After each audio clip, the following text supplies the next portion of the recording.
আসসালামু আলাইকুম রহমতুল্লাহ। BD Amin ship training centre YouTube channel এবং আসুন ভূমি জরিপ শিখি কাগজবুজি ফেসবুক পেজ থেকে সকল আন্তরিক শুভেচ্ছা জানিয়ে শুরু করছি। তো আমরা আমাদের খতিয়ানগুলো আমরা কিভাবে চেক করব, ঠিক আছে?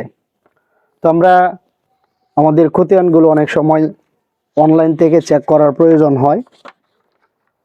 আপনার আমাদের কাছে যে খতিয়ানগুলো থাকে, ঠিক আছে, এরকম খতিয়ান, তো এরকম খতিয়ান আমরা কিভাবে চেক করে এটা মিলাই নিতে পারি, তো এই বিষয়টা আপনাদেরকে একটু আমি দেখাবো। তো আশা করি আপনারা খুব সুন্দরভাবে আমার সাথে সাথে যদি আপনারা একটু চেক করেন, তাহলে আশা করি যে আপনারা খুব ইজিলি এই কাজটা করতে পারবেন, খুব ইজিলি। ঠিক আছে, আপনাদেরকে আমি একটা খতিয়ান বাস্তবে দেখাই।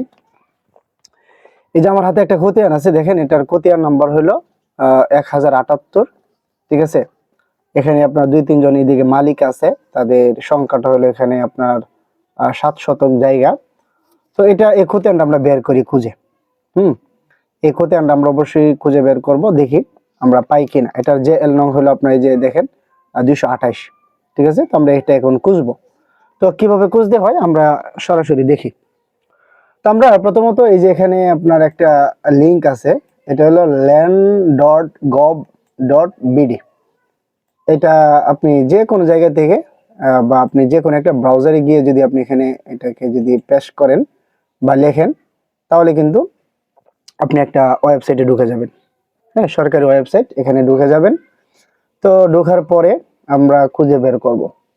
তো এখানে দেখেন অনেক সেবা আছে, ভূমি সংক্রান্ত সেবা। তো আপনার যেগুলো প্রয়োজন, তো আমার এখান থেকে প্রয়োজন হলো এটা, ভূমি রেকর্ড ও ম্যাপ, এটা আমার প্রয়োজন। ঠিক আছে, আমি এখানে ঢুকবো। তো এখানে ঢুকার পরে আপনারা একটু খেয়াল করুন, আমার দরকার হলো আমি খতিয়ানটা যেহেতু এখানে করব, ওই আপনার দেখবো খুঁজে পাই কিনা। তো এখানে দেখেন সার্ভে খতিয়ান, আরো বিভিন্ন সেবা এখানে আছে, আপনার যেটা প্রয়োজন হয় আপনি সেটা নিবেন। তো আমি সার্ভে খতিয়ান এখানে প্রথমে দেওয়া। তো দেখেন এখানে বিভাগ, জেলা, উপজেলা, খতিয়ানের ধরন, মৌজা, তালিকা সবগুলো এখানে দেওয়া আছে। তো আমরা যদি একটা একটা যদি ফিল আপ করি, তাহলে এই সবগুলো আস্তে আস্তে হয়ে যাবে। তো আমরা প্রথমত করি, এখানে বিভাগ দেওয়া আছে, প্রথমে ময়মনসিংহ বিভাগ। তো আমারটা যেহেতু ময়মনসিংহ বিভাগ থেকে আমি চেক করব, তো আমি এখানে এটা সিলেক্ট করি। দেখেন এটাকে আমি ক্লিক করার পরেই জেলাগুলো চলে আসছে। তো আমার জেলা হলো নেত্রকোনা, এটা আমি ক্লিক করি। এরপরেই দেখবেন এই যে আপনার উপজেলাগুলো এখানে চলে আসলো, থানা। তো আমার থানা কেন্দ্র, এটা আমি ক্লিক করলাম এখান থেকে। এই যে এখানে দেখেন, তো আমার এই খতিয়ানের ধরনটা হলো আরএস। তো আমি এখানে যে সিএস, আরএস, এসএ, বিআরএস যেটা দরকার, তো আমি আরএসটা এখান থেকে সিলেক্ট করব। তো আমার যেহেতু জেএল নংটা এখানে জানা আছে, তো আমি এখানে জেএল নং যদি আমি 228 যদি লিখি, 228 লিখলেই এই যে আমার মৌজাটা চলে আসছে। তো যদি আপনারা জেএল নং জানা থাকে তাহলে এইভাবে দিবেন, আর যদি না হয় তাহলে এখানে আপনাদের মৌজার নামটা লিখবেন। আমি এখানে যদি আপনার সরাসরি এগুলো কেটে দিই, এরপরে যদি আমি আপনার আমার গ্রামের নামটাও যদি আমি এখানে লিখি, আমার মৌজার নাম, ঠিক আছে, তারপরেও কিন্তু আসবে। তো আমি এটাকে একটু বাংলা করে নিই, বাংলা করে নিয়ে আমি এখান থেকে একটু লিখি। ঠিক আছে, এই যে দেখেন আমি মু লিখতেই আপনার মুজাফরপুর চলে আসছে। ঠিক আছে, তো আমি যে এল নং এখানে দিলাম, এটাও দেখলেন। বা আমার যদি যে এল নং না জানা না থাকে, তাহলে যে মৌজা আমি এটা দিলাম এখানে। ওকে, আমি এটা সিলেক্ট করলাম এখানে। এখন খতিয়ানের নাম্বার দিতে হবে। তো খতিয়ানের নাম্বারটা ছিল 1078। আমি এখানে 1078 দিই। যে 1078 দেওয়ার পরে আমি এখান থেকে খুঁজবো। এই যে দেখেন আমি পেয়ে গেলাম, এই খতিয়ানটা আমি এখানে পেলাম। তো আমি যদি এটার বিস্তারিত দেখতে যাই, তাহলে আমাকে এখানে ডাবল ক্লিক করতে হবে। তো ডাবল ক্লিক করার পরেই দেখবেন যে আপনার নতুন একটা পৃষ্ঠা আসবে। এই যে আপনার খতিয়ান নং 1078, এখানে দেখেন এই ঠিকানা সব দেওয়া আছে, আপনার যে এল নংটা এখানে দেওয়া আছে। আচ্ছা, এরপর জমির পরিমাণ আছে এখানে 0.0700। আমরা দেখছিলাম ওখানে 7%। হ্যাঁ, এখানে অবশ্যই একর হিসেবে যেহেতু দেওয়া, পরিমাণ কিন্তু একই।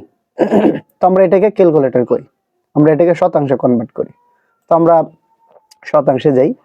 তো শতাংশে যাওয়ার পরে এখানে কত ছিল আপনার 0.0 দুটো উঠে গেছে, 07, এরপরে ছিল 00।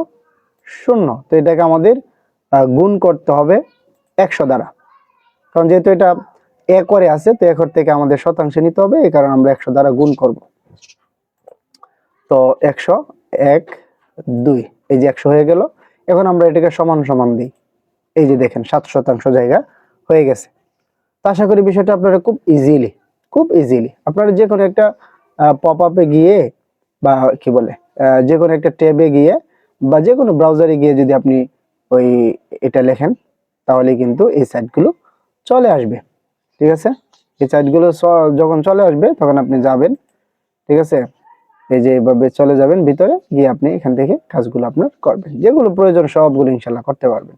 তো আমরা আজকে এটা নিয়ে আলোচনা করলাম, ঠিক আছে। তো আমরা এখান থেকে কি দেখলাম, আপনার আমাদের প্রয়োজন ছিল, আমরা একটা আপনাদেরকে দেখালাম। তো এইভাবে আপনি সিএসএস আর এস বিএস সবগুলো ইনশাল্লাহ দেখতে পারবেন। তো তো দেখা হবে নতুন কোনো ভিডিওতে।